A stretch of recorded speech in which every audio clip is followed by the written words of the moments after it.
Budaya positif yang telah kami pelajari dalam program pendidikan guru penggerak.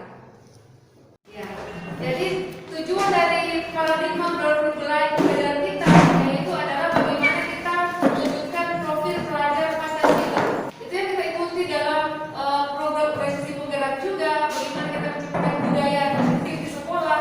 Muaranya yaitu bentuknya profil pelajar Pancasila. Seperti apa profil pelajar Pancasila? Seperti ini, di mana diharapkan peserta didik kita nanti beriman bertakwa, berakhlak mulia, mandiri, kreatif, bernalar kritis, berkebinekaan global, serta gotong royong. Namun, untuk mewujudkan profil pelajar Pancasila ini, kita diharapkan sekolah kita ini agar bisa menciptakan suasana yang merdeka belajar, lingkungan sekolah yang positif, yang aman, menyenangkan, sehingga anak-anak nanti bisa berkembang potensi, bisa mengembangkan minat bakat potensi mereka tanpa rasa takut atau rasa terintimidasi ataupun ada tekanan-tekanan lainnya. Maka kita perlu mengubah paradigma belajar kita. Dikatakan bahwa pendidikan itu adalah tempat persemaian benih-benih kebudayaan dalam masyarakat. Nah, kalau tempat persemaian berarti kita semua ini sebagai petani diharapkan kita agar bisa mendidik anak-anak kita mengembangkan potensi mereka, menebalkan garis-garis kodrat alam mereka. Karena anak punya bakat sendiri, punya potensi sendiri. Mereka bukan kertas putih, kertas kosong. Mereka telah ada garis-garis karakter, garis-garis bakat, tapi masih sama-sama. Sehingga kita perlu menebalkan garis-garis itu. Kita diharapkan untuk menciptakan suasana pembelajaran yang menyenangkan, yang aman, sehingga anak-anak kita nanti bisa bertumbuh dengan baik segi kognitifnya, juga dalam karakternya. Sehingga kita perlu mengubah pandangan kita terkait disiplin yang kita terapkan di sekolah ini. Nah, ketika membangun budaya positif di sekolah, kita perlu menyediakan lingkungan yang positif, aman, dan nyaman agar murid-murid mampu berpikir, bertindak, dan menciptakan suasana yang merdeka bagi anak-anak kita. Dan disiplin yang diterapkan selama ini lazimnya itu dikaitkan dengan kontrol. Namun kita perlu meluruskan beberapa miskonsepsi kontrol dengan teori dari William Glasser ini. Yang pertama, ilusi guru mengontrol murid. Pada dasarnya kita semua tidak bisa memaksa murid untuk melakukan sesuatu. Walaupun telah kelihatan seperti setiap hari, anak-anak yang lainnya dapatnya seperti mengikuti apa yang kita mau. Tapi itu bukan karena kita berhasil mengontrol mereka, tapi mereka sendiri yang memberikan dirinya untuk dikontrol oleh kita lewat berbagai cara yang kita terapkan. Kemudian, ilusi bahwa sebuah penguatan positif, efektif, dan bermanfaat. Seringkali kita memberikan bujukan dengan kata-kata yang positif. Nah, semua itu termasuk pada bagaimana kita upaya untuk mengontrol murid tersebut. Namun, cara-cara seperti itu tidak akan berlangsung lama. Hanya dalam waktu yang pendek saja.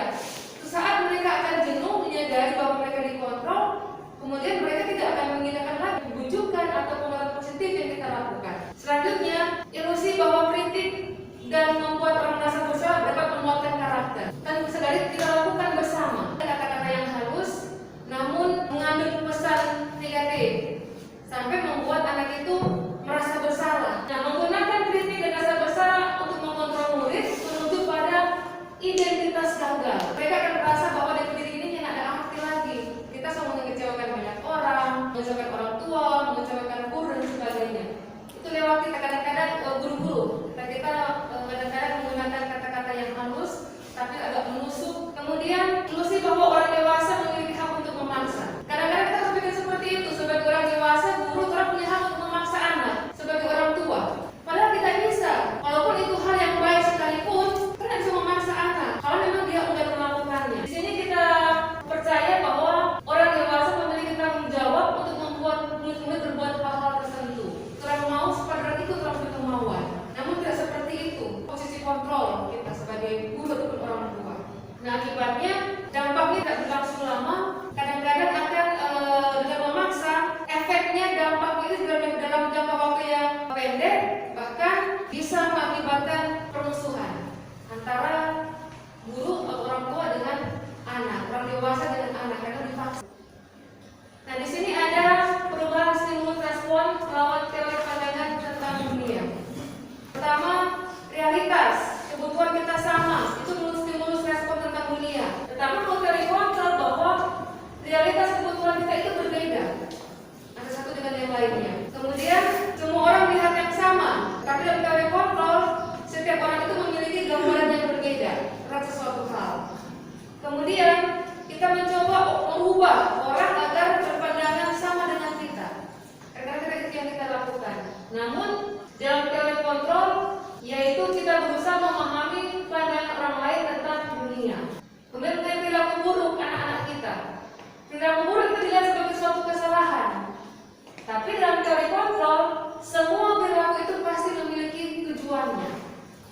tujuannya kenapa dia berbuat seperti itu. Kemudian dalam stimulus respon saya bisa mengontrol orang lain. Namun dalam teori kontrol tentang dunia, Anda tidak bisa mengontrol orang lain. Pemaksaan ada pada saat bujukan gagal. Kadang-kadang kalau bujukan itu gagal ada pemaksaan dalam stimulus respon. Tapi dalam teori kontrol, kolaborasi dan konsensus, kesepakatan bisa menciptakan berbagai pilihan-pilihan yang baru. Selanjutnya mengenai disiplin positif dan motivasi.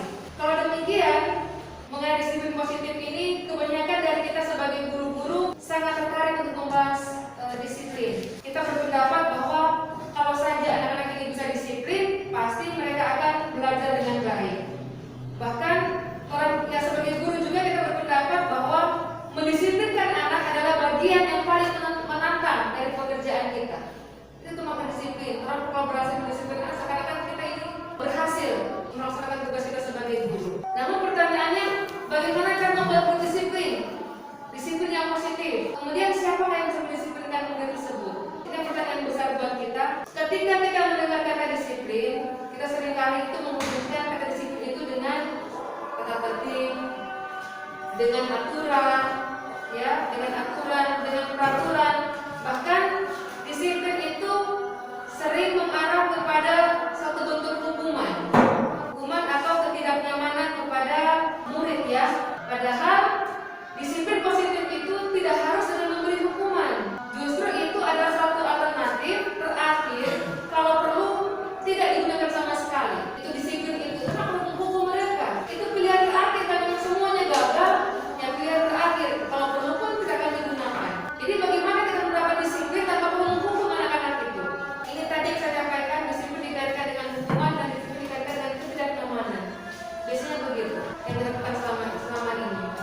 Nah di sini Bapak Pendidikan kita Haji Dewan Para mengatakan di mana ada kemerdekaan di situ harus ada disiplin yang kuat.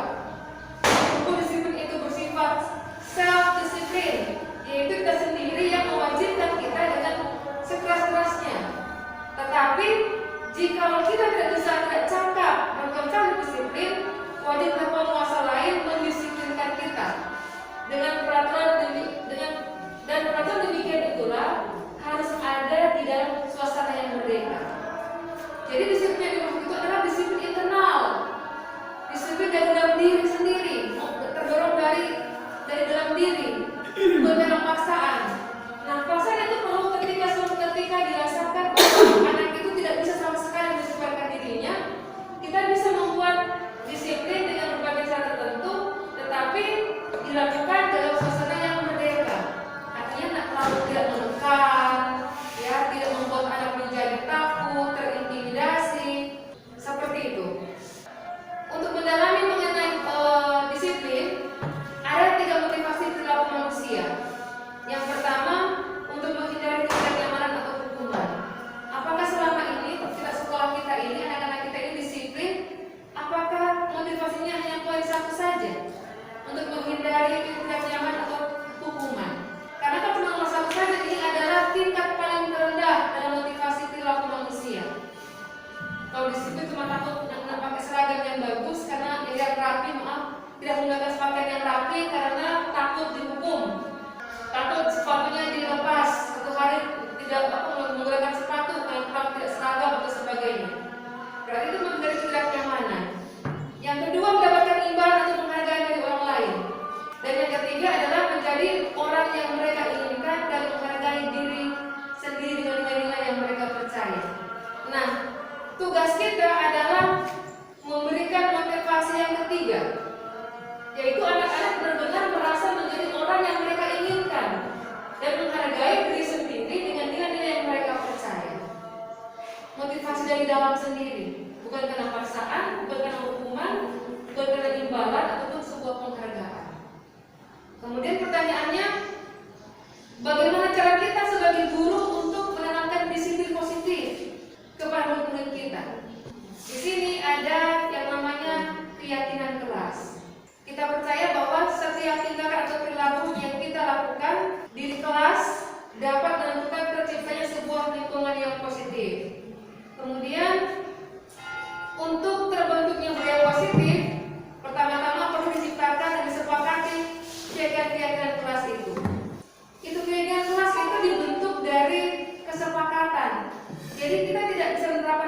aturan. Kalau aturan itu seperti dipaksa anak-anak kita. Tetapi dengan kesepakatan berarti kita sepakat untuk menjalankannya bersama-sama. Dari kesepakatan itu akan terbentuk keyakinan yang kita percaya bersama bahwa itu benar dan memang harus dilakukan. Di sini dikatakan bahwa menurut Goosen, suatu keyakinan akan memotivasi seseorang dari dalam atau memotivasi secara intensif. Seseorang akan lebih tergerak dan bersemangat untuk menjalankan keyakinannya daripada hanya sekedar mengikuti serangkaian peraturan. Gitu. Jadi seperti kita kalau kita punya yakin dalam agama kita yakin bahwa ketika kita berdoa itu kita berhubungan dengan Tuhan, karena kan tidak rasa terpaksa untuk berdoa karena ada keyakinan. Kita percaya seperti itu. Nah, ini adalah contoh peraturan yang secara umum orang dengar. Misalkan, mengapa kita memiliki peraturan tentang penggunaan helm pada saat mengendarai kendaraan roda 2 atau roda 4? Itu aturannya, wajib menggunakan helm. Itu aturan. Namun nilai kebajikan atau nilai keyakinan yang dimulai dari sini, kita menggunakan helm demi keselamatan. Itu keselamatan itu yang kita yakini, bukan memakai helmnya, tapi keselamatan orang itu. Kemudian mengapa kita memiliki peraturan tentang menggunakan masker dan mencuci tangan setiap saat? Aturan kita kan begitu, wajib menggunakan masker di lingkungan sekolah dan sering cuci tangan. Namun kita harus memberikan keyakinan kepada anak-anak bahwa makna dari aturan ini, kesepakatan ini adalah demi keselamatan dan kesehatan. Keyakinan itu yang telah bentuk keselamatan dan kesehatan. Kalau mereka yakin bahwa itu akan memberikan keselamatan, kita tidak perlu lagi menegur anak-anak pakai masker, jangan pasang masker. Karena mereka saya yakin ini demi keselamatan dan kesehatan kita. Itu maksudnya keyakinan. Di sini gaya positif dengan membentuk keyakinan kelas. Dari sini apakah ada pertanyaan dari rekan-rekan guru? Kami persilakan.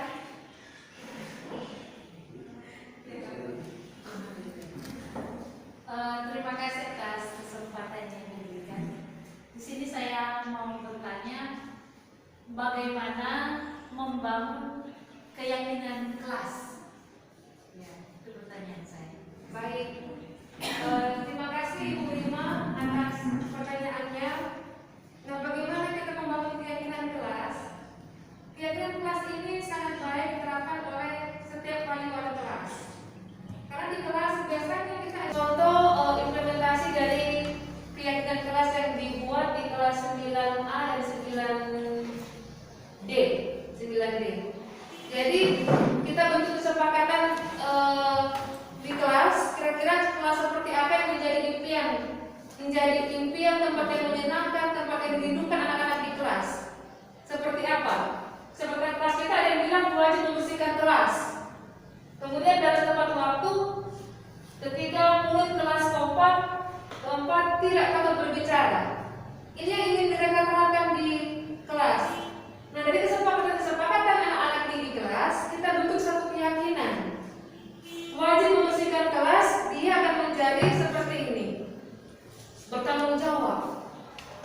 Berarti dalam diri anak mesti muncul keyakinan bahwa harus bertanggung jawab.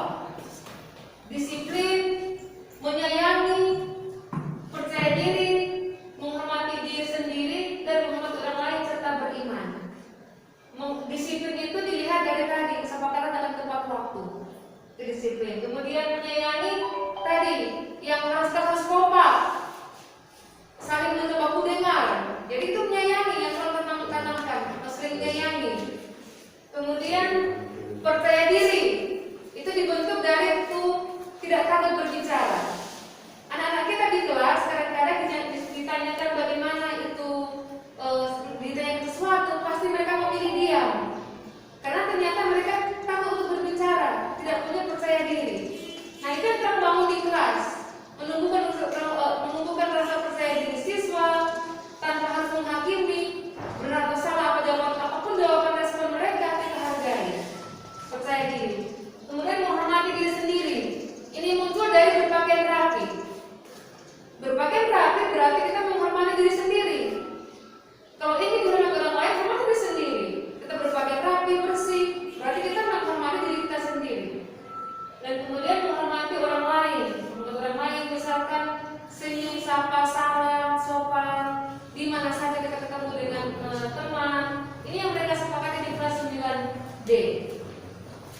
Dari keyakinan ini kemudian kita belajar untuk mendalami keyakinan.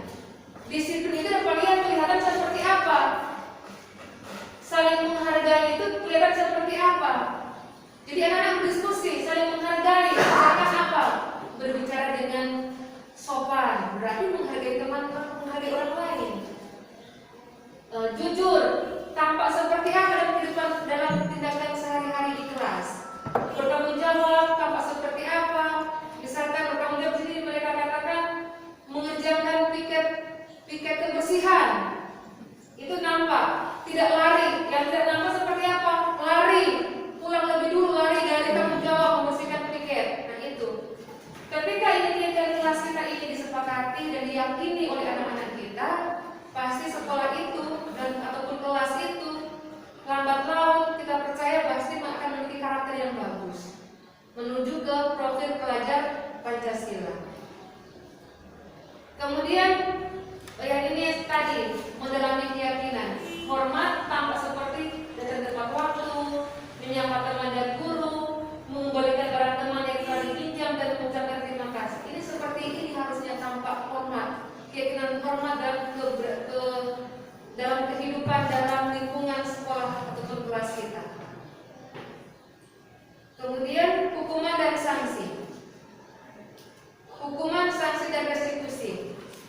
Kita akan mencari tahu apakah hukuman itu sama dengan sanksi dan restitusi. Namun sebelumnya, mari kita cari tahu perbedaan antara hukuman dan sanksi yang kita sering kita lakukan. Apabila anak-anak kita melanggar aturan atau keyakinan kelas kita, pasti ada sanksinya, ada hukumannya. Namun, apakah hukuman dan sanksi ini sudah tepat kita lakukan selama ini? Dan bagaimana dengan restitusi? Seperti apa itu? Di sini dikatakan dalam menjalankan peraturan ataupun keyakinan kelas, bila mana ada suatu pelanggaran, tentunya ada suatu sanksi atau hukuman ataupun berupa restitusi. Namun kita lihat dulu apakah perbedaan atau samakah itu hukuman dengan sanksi? Apakah sama atau tidak? Di sini ada perbedaan antara hukuman, sanksi dan restitusi. Kalau hukuman sesuatu yang menyakitkan harus terjadi. Kalau sanksi sesuatu memang harus terjadi, sanksi, konsekuensi. Restitusi merupakan pilihan. Hukuman, anak akan tersakiti, itu hukuman. Tetapi kalau sanksi, anak akan dibuat tidak nyaman, tak tersakiti tapi tidak nyaman orang. Restitusi, anak mendapat penguatan. Kemudian dampak dari hukuman pertama adalah perilaku pasif agresif meningkat, jadi berdendam ke anak dan sebagainya. Kemudian kalau sanksi, penguatannya hanya berlaku dalam jangka waktu pendek. Restitusi, masalahnya terpecahkan. Karena setiap anak bertindak pasti ada alasannya, jadi diperbaiki. Hukumannya, kalau hukuman pasti kita berkata begini. Peraturannya adalah kamu harus datang tepat waktu, pakaian harus rapi, harus menggunakan dasi, harus menggunakan sepatu hitam dan sebagainya. Itu peraturan, itu hukuman, kata-kata hukuman. Tapi kalau sanksi, apa peraturannya? Mampukah kamu melakukannya? Terima kasih, Nek, sudah berpakaian rapi. Seperti itu. Kalau restitusi, apa yang kamu yakini?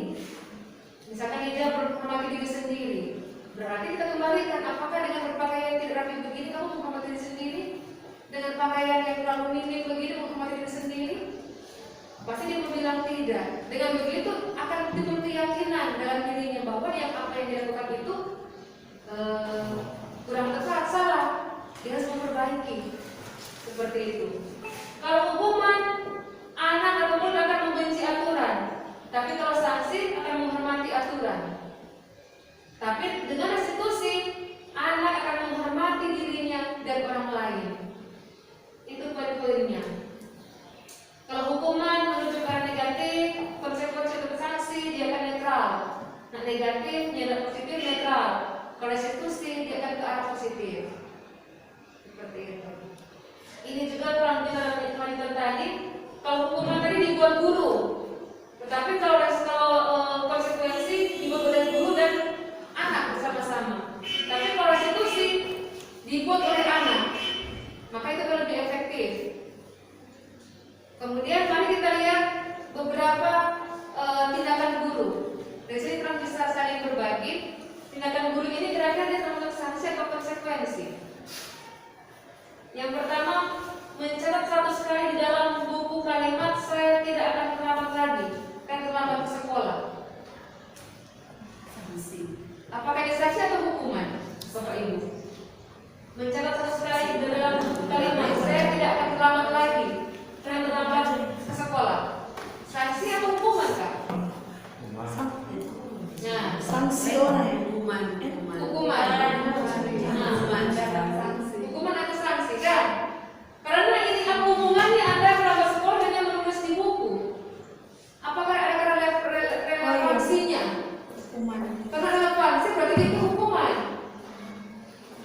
konsekuensi itu memang benar. Bukan kamu menghukum dia, tapi diberikan konsekuensi supaya dia sadar, dia tahu konsekuensinya seperti apa. Di sini berjemur di lapangan basket pukul 12 siang karena mengobrol dengan teman. Itu hukuman. Harusnya ketika dia ngobrol, ketika berada dia ngobrol, dia nak bergerak, beristirahat kamu, kerjakan tugas sampai selesai. Misalkan begitu, itu konsekuensi. Murid diminta bertelanjang kaki sepanjang kaki karena tidak menggunakan sepatu warna hitam sesuai dengan peraturan sekolah. Nah, itu telah sering lakukan dulu. Ternyata itu adalah sebuah hukuman, teman-teman. Hukuman itu tidak nyaman, menyakiti perasaan anak itu. Kemudian membersihkan, berdiri di kelas sambil mengangkat kaki satu karena tidak bisa menjawab pertanyaan. Itu juga hukuman. Ya. Kemudian dari sini lari mengelilingi lapangan basket 2 kali karena terlambat 10 menit untuk pelajaran PJOK. Itu harusnya hukum apa sanksi itu, benar?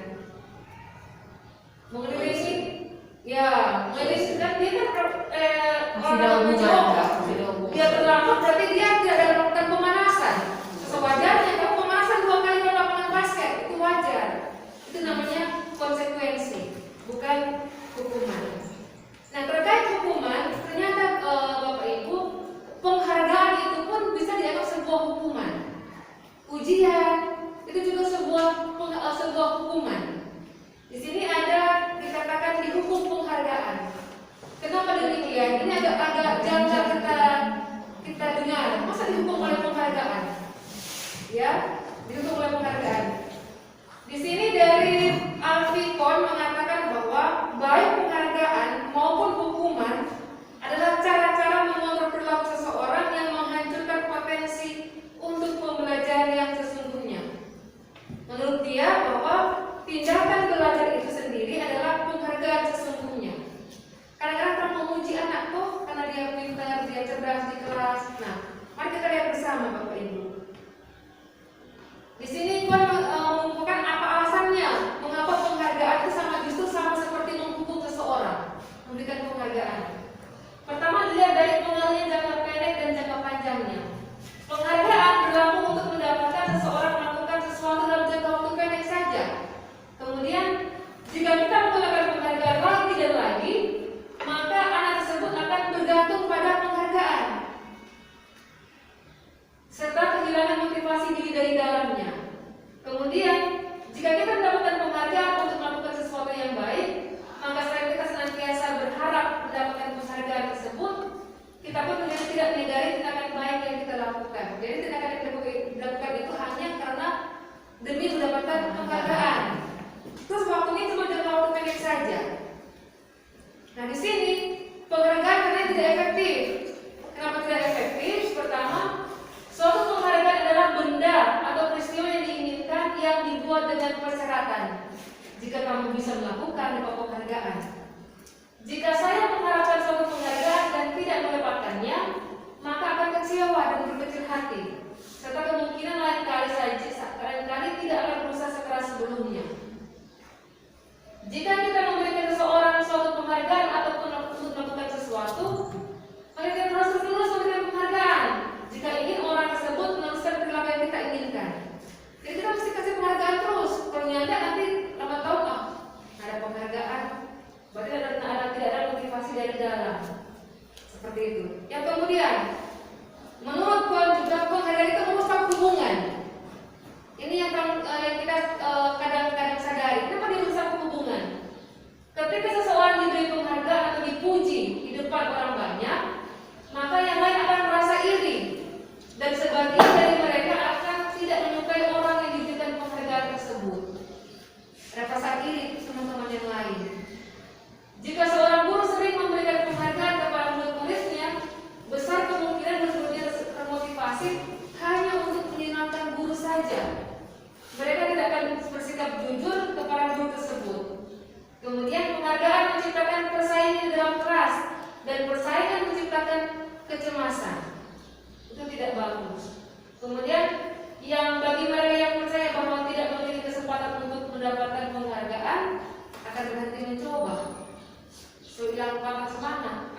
dia menang saja, pasti dia saja dihargai.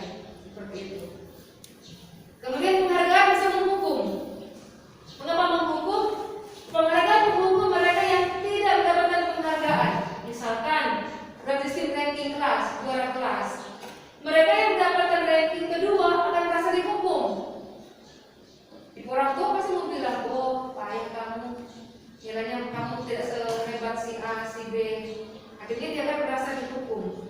Kemudian penghargaan dan hukuman adalah hal yang sama karena keduanya mencoba mengendalikan perilaku seseorang. Ya, kemudian jika suatu penghargaan diharapkan namun Anda tidak mendapatkannya, Anda akan merasa dihukum. Ya, seperti itu. Ini makna dari dihukum penghargaan. Kalau begitu pertanyaannya Bapak Ibu teman-teman, jadi bagaimana kita untuk menghargai anak-anak yang bagus di kelas? Apakah mereka butuh penguatan? Karena penguatan itu kan satu bentuk apresiasi dari usaha keras mereka. Namun, bagaimana kira-kira caranya supaya tidak menghukum yang lain?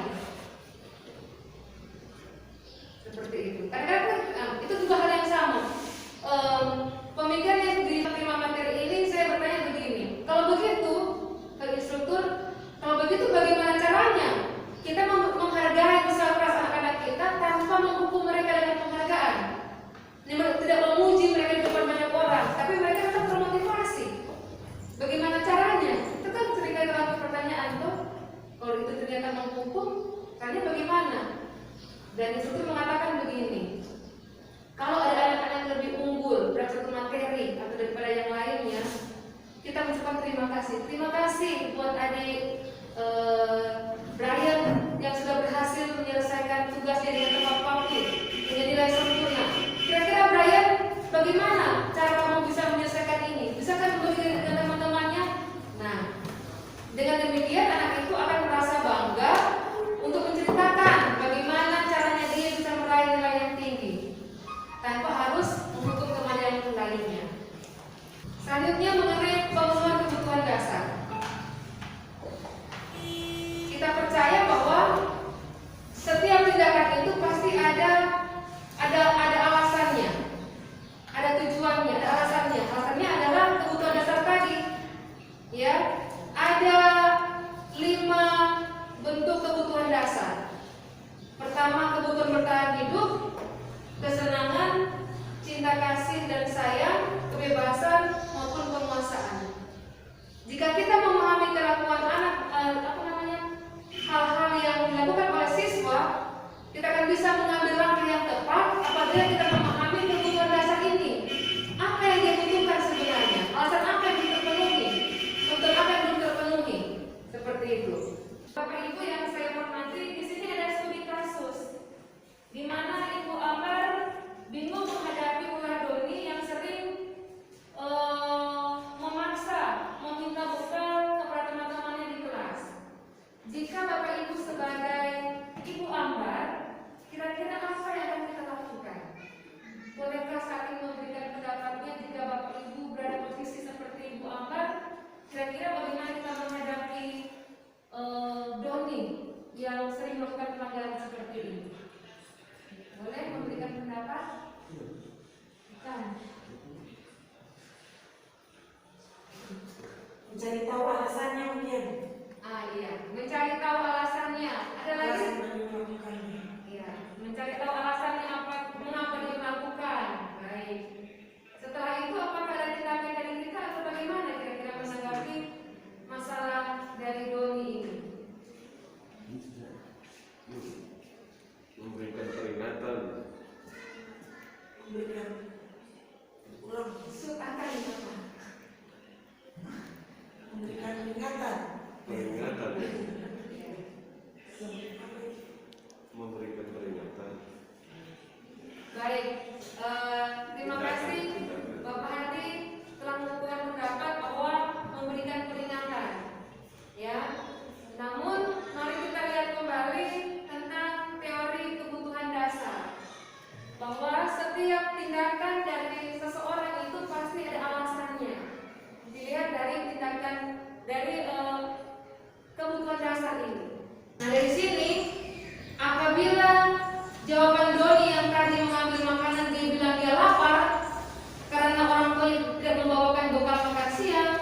Berarti terlalu tindakan lanjuti, ternyata dia kebutuhan bertahan hidup yang memaksa dia untuk berampas mengambil makanan bekal temannya, kebutuhan hidup. Jadi kita bisa membantu mengkomunikasikan dengan orang tua.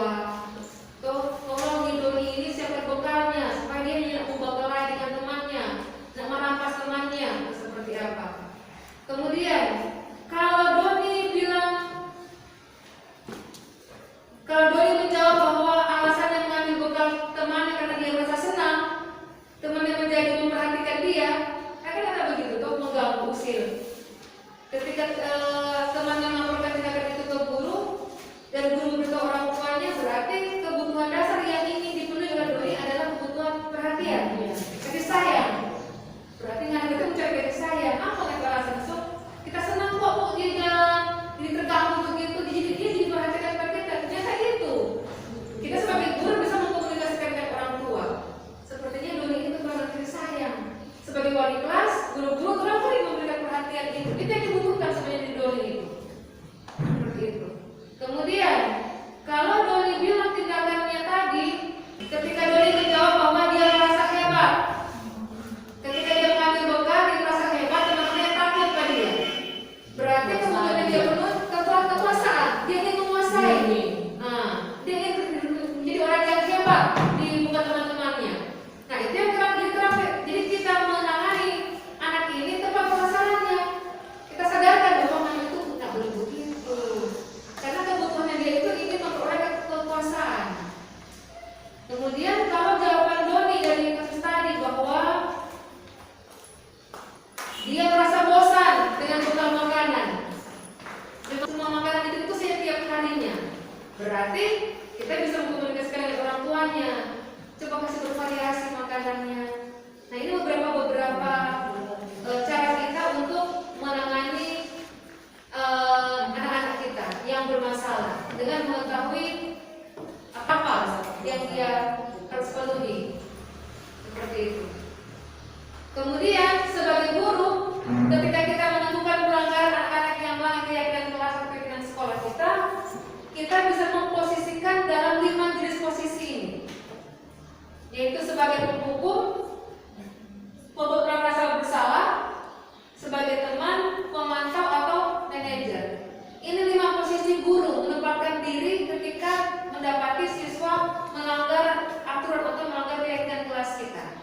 Tanda bahasa tubuh kita merapat kepada anak, senyum jenaka, senyum lucu, begitu toh? Ketika ada anak, adik, ayolah, bagaimana sih kamu?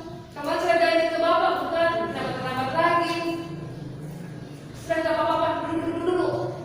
Sudah, nanti bapak duduk. Nah, itu berarti anak itu merasa bahwa orang itu sebagai temannya, mendukung dia. Tapi suatu saat ketika orang tidak memberikan dukungan ke dia akan merasa dikhianati.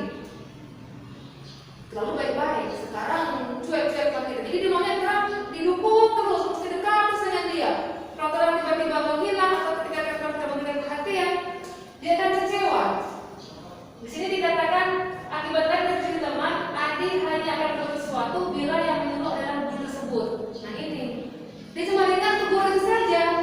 Untuk guru lain dia mau dengar. Karena selama ini yang dia rasa bahwa cuma guru itu yang mendukung dia. Ini mesti teman. Dan ini juga berbahaya. Kemudian di sini sebagai pemantau. Sebagai pemantau datar, kemudian bahasa tubuhnya normal saja, formal saja. Adi, contoh di sini dikatakan Adi, tahukah kamu jam berapa kita mulai belajar? Tahu Pak. Kamu terlambat 15 menit lagi. Apakah kamu sudah mengerti apa yang harus dilakukan bila terlambat? Paham Pak, saya harus tinggal di kelas pada jam istirahat dan mengerjakan tugas ketertinggalan saya. Gitu. Jadi guru bilang ya benar, nanti waktu istirahat kamu harus di kelas ya untuk menyelesaikan tugas kamu yang tertinggal tadi. Saya tunggu. Nah itu sebagai pemantau. Nah akibatnya bahwa murid akan memahami sanksi yang dijalankan, konsekuensi yang harus dijalankan ketika dia melanggar keyakinan kelas tadi. Dia menyadari benar, Pak, kita berarti mesti mau tebus waktu yang tadi kan. sebagainya. Tapi guru tetap harus memonitor, memantau siswa tersebut pada mengerjakan tugas di jam istirahat karena menurut tidak tinggal sendiri. Itu harus dipantau juga. Nah, dari keempat tadi yang paling menarik, yang paling baik adalah jika kita menerapkan posisi guru kita ini sebagai manajer. Suaranya tulus, bahasa tubuh tidak kaku, mendekat ke murid dan bertanya, "Adik, apakah kamu mengetahui jam berapa sekolah dimulai?" "Tahu Pak, jam 7." "Jadi kamu terlambat ya? Kira-kira bagaimana kamu akan memperbaiki masalah ini?" "Saya bisa menanyakan teman saya Pak untuk mengerjakan tugas yang tertinggal." Nah, dengan demikian bahwa dia tahu konsekuensinya, kemudian dia tahu bagaimana memperbaikinya. Baik itu dilakukan. Apakah besok ada masalah untuk kamu agar bisa hadir tepat waktu ke sekolah? Dia bilang, "Tidak Pak, saya bisa hadir tepat waktu." Berarti dia tahu memperbaiki, dia tahu konsekuensinya, dan dia bisa berubah memperbaiki kesalahannya. Jadi kira-kira seperti itu. Nah, bagaimana perasaan murid diperlakukan seperti ini? Pada posisi manajer, suara guru bersebaiknya tulus, tidak perlu marah, tidak perlu meninggikan suara, apalagi menunjuk jari ke murid, berkacak pinggang, atau bersikap-sikap seolah menyesal, tampak sedih. Fokusnya adalah tampak sedih sekali akan perbuatan murid ataupun bersenda gurau menempatkan diri sebagai teman murid. Fokus adalah pada murid, bukan untuk membahagiakan guru atau orang tua. Murid sudah mengetahui adanya suatu masalah atau sesuatu perlu terjadi. Bila guru mengambil posisi pemantau, guru akan melihat apa sanksinya. Namun jika sebagai manajer, guru akan mengembalikan tanggung jawab itu kepada muridnya. Dia berpikir jalan keluar sendiri. Berarti harus bertanggung jawab memperbaiki ini. Seperti itu. Pertanyaannya sekarang, bagaimana kita sebaiknya respon kita? Bagaimana sebaiknya respon kita bila ada murid kita melakukan kesalahan? Kalau begitu bagaimana sebaiknya? Yaitu dengan cara bukan hukuman, bukan sanksi, bukan konsekuensi, tapi sebagai dengan restitusi. Itu cara menanamkan disiplin positif pada anak. Restitusi adalah proses menciptakan kondisi bagi murid untuk memperbaiki kesalahan, sehingga mereka bisa kembali pada kelompok mereka dengan karakter yang lebih kuat. Melalui restitusi, ketika murid berbuat salah, guru akan menanggapi dengan cara memungkinkan anak tersebut membuat evaluasi internal tentang apa yang dapat mereka lakukan untuk memperbaiki kesalahan mereka dan mendapatkan kembali harga dirinya. Itu cara restitusi. Kita pelajari ini, apakah ada pertanyaan Bapak Ibu? Kami persilahkan. Oke, terima kasih. Pertanyaannya, bagaimana respon kita bila ada murid yang melakukan pelanggaran berulang-ulang? Apakah kita tidak boleh memberikan hukuman? Baik, terima kasih Bapak Tony. Yang kita pelajari tadi memang sebaiknya kita menghindari untuk memberikan hukuman kepada anak-anak. Namun, pertanyaan Bapak Tony, bagaimana jika kita telah memberikan penghinaan berulang-ulang, namun anak tersebut tidak ada perubahan? Apakah kita boleh memberikan hukuman? Entah itu hukuman fisik ataupun hukuman verbal atau kata-kata. Nah, Bapak Ibu yang saya hormati,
itu.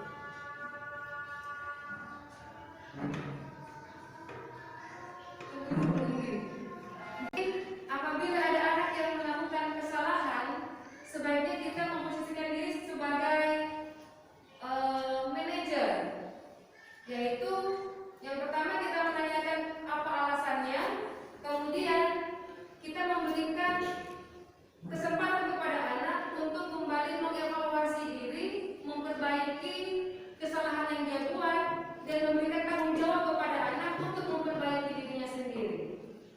Dan itu perlu dilakukan berulang-ulang, karena mungkin dia belum memunculkan motivasi intrinsik dari dalam dirinya untuk bisa berubah menjadi arah yang lebih baik.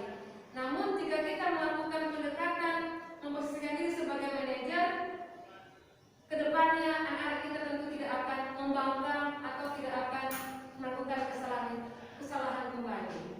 Seperti itu. Baik, selanjutnya terkait restitusi ini, apakah ada pertanyaan dari Bapak Ibu? Saya Bu.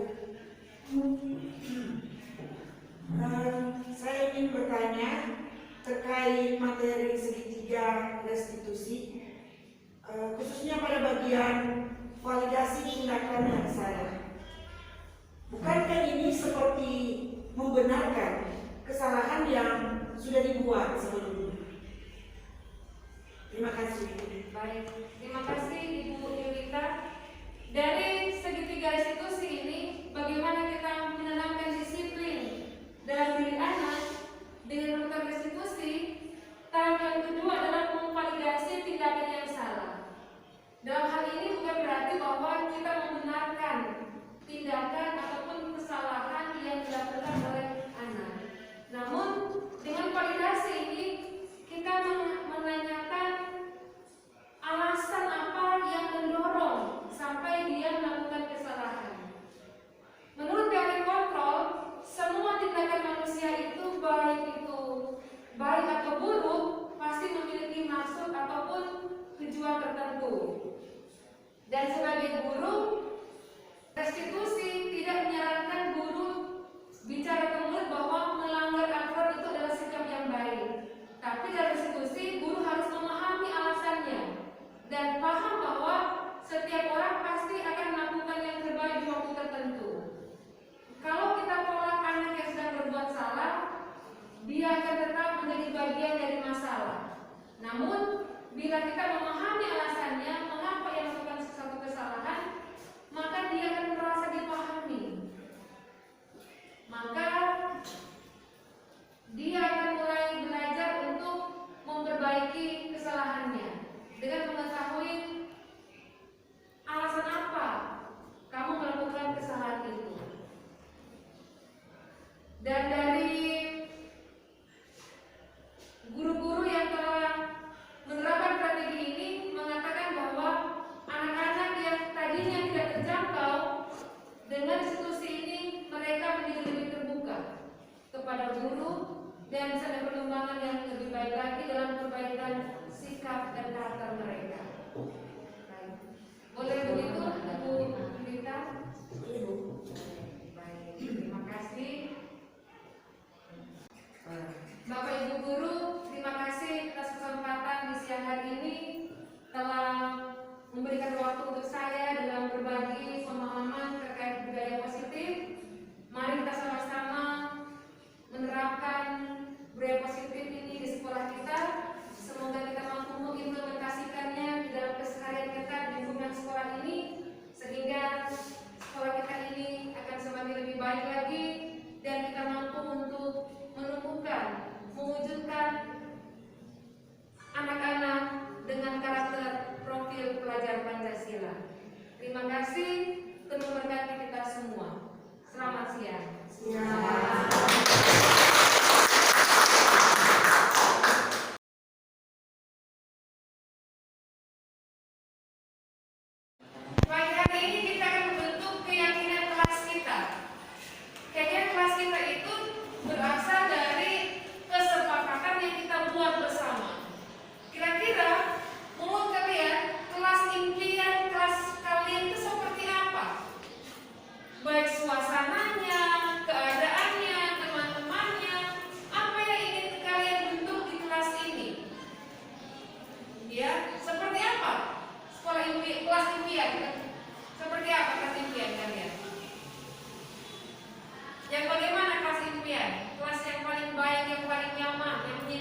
Oke.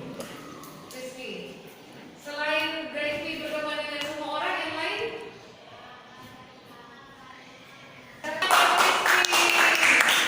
Tidak ada diskriminasi. Apa itu diskriminasi? Ya.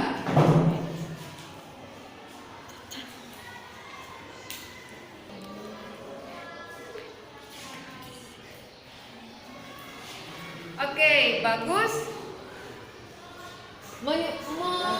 Melakukan piket kebersihan. Oke, mantap. Ada lagi? Oke, saya ketik walu.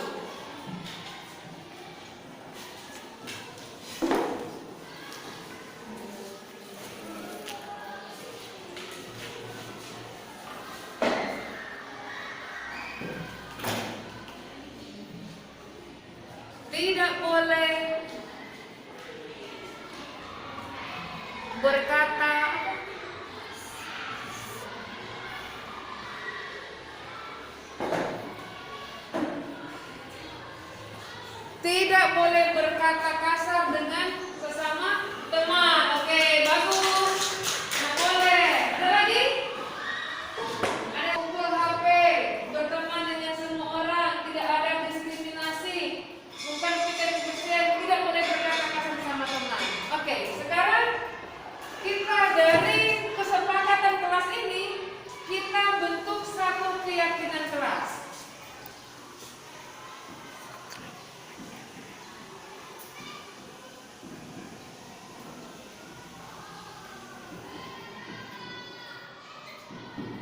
Kita temukan keyakinan kelas kita.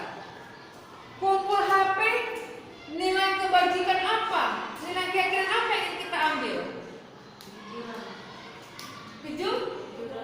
Jujur. Apa lagi? Bertanggung jawab. Bagus. Berarti di sini adalah pertama Gravy. Jujur. Oke, silakan. Jujur dan bertanggung jawab. Bagus.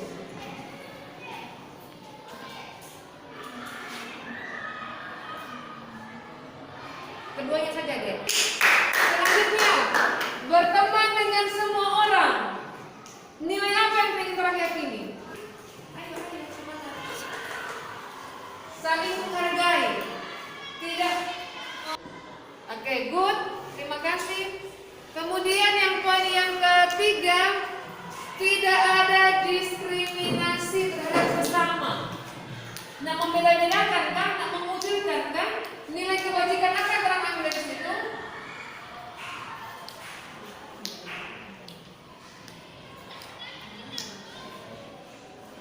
Tidak membeda-bedakan orang, saling bagus. Coba Kenan. Tadi Dominic kan sudah mana yang kita nilai? Oke, terima kasih. Tepuk tangan buat Sifra. Yang keempat, melakukan piket kebersihan. Berarti nilai kebajikannya, keyakinan kita apa? Tanggung jawab. Benar? Berarti nilai bertanggung jawab sudah ada, ya? Oke. Kemudian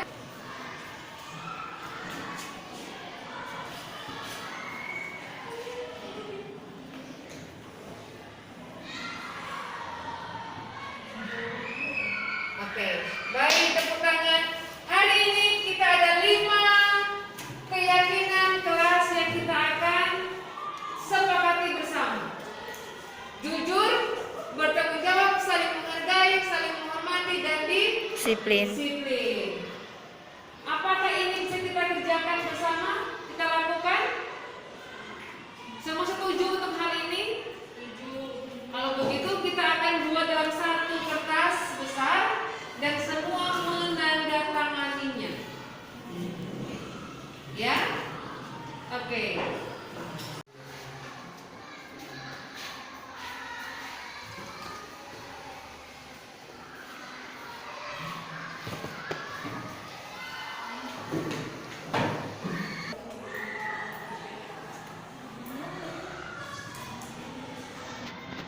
Silakan.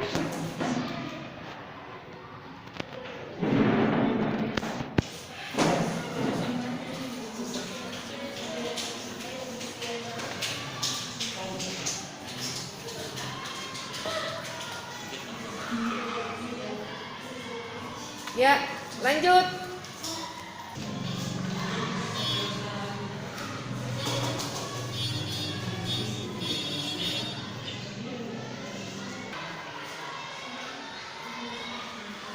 Ya, lanjut. Siapa lagi?